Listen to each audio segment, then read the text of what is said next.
Už v decembri 2011 novinári zo Sunday Express informovali o podivných praktikách sociálnych pracovníkov.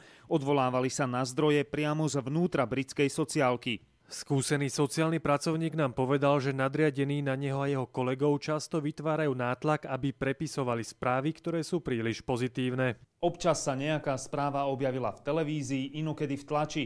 Verejná diskusia takýchto rozmerov ako teraz však nebola. Už v našom mimoriadnom programe o adopciách Ivana Bórová upozornila na novinára Christophera Bookera. Vo svojom článku z 19.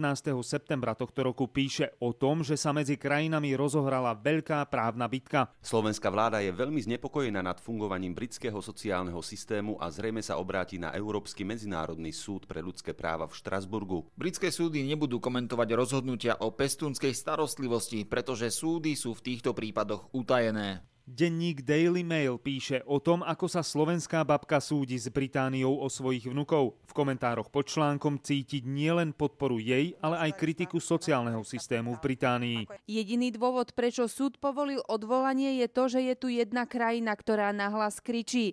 Inak by sme sa o tom nikdy ani nedozvedeli. Prípad nielen Bórových už prevzal aj britský poslanec. Hovorí sa o ňom, že je uznávaný a tak by mohol zabojovať za všetky odobraté deti.